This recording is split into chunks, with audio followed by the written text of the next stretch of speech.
Patton Oswalt was right. Donald Trump is becoming his own October surprise. In addition to the ever-increasing amount of speculation regarding his still unreleased tax returns, in the last few days, Trump has been the subject of multiple scandals that probably would have torpedoed the presidential ambitions of any other candidate. Let's start with Trump's bizarre refusal to acknowledge the innocence of the long-since exonerated Central Park Five. In 1989, Trump took out a full-page ad in the New York Times calling for the restoration of the death penalty in response to the brutal rape of a Central Park jogger, for which 5 young African-American men were arrested and convicted. In 2002, all 5 men were exonerated. Their convictions were vacated when someone else came forward and confessed to the crime, and when DNA evidence ruled all 5 of the Central Park Five out as suspects. In a statement to CNN this week, Trump insisted that they were still guilty because the police who investigated the crime concluded that they did it, and they had confessed to the crime at the time. So apparently, in addition to not believing that implicit bias is a thing, Trump also believes that police investigations are always right and cops are infallible, and that there's no such thing as a coerced or a false confession.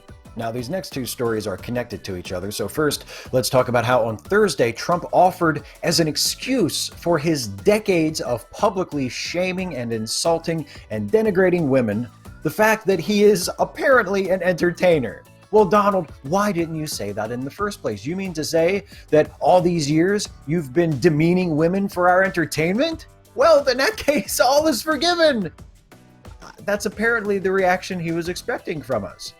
But what makes that excuse not only disgusting and outrageous, but also incredibly satisfying, and I'm talking about the kind of satisfaction that you can only feel upon watching a humiliating fate befall a horrible person who deserves every bit of it, is the fact that the next day, video footage was released from 2005 revealing Trump having a disgustingly misogynistic, sexist conversation with Access Hollywood host Billy Bush about, 1, a married woman he tried to sleep with unsuccessfully. I bet she really regrets that. And 2, how when you're a rich guy, it's great because you can do anything you want to women and they'll let you, including, and I quote, grabbing them by the pussy.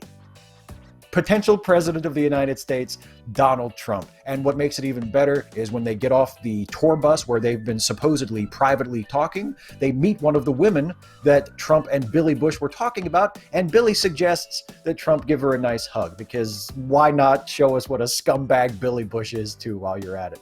It's just great. I mean, I'm laughing at it and smiling at it now, but this is pretty depressing, right? A major presidential candidate being revealed as this much of a scumbag, and who knows if this will even end his candidacy, because he's been through stuff like this before and it hasn't seemed to bother his supporters. I mean, the more I think about it, I don't know, the more it stops being funny and it starts getting kind of depressing. Is there anything you can, do we have like something to give me a pick-me-up? Can you show me something that's a little happier than this, please? Oh, hey, look, it's the world's oldest living cat. His name is Nutmeg. He's 31 years old, and as you can see, he just had his birthday. I wonder, is that the secret to a long cat life? Just eat a ton of cake?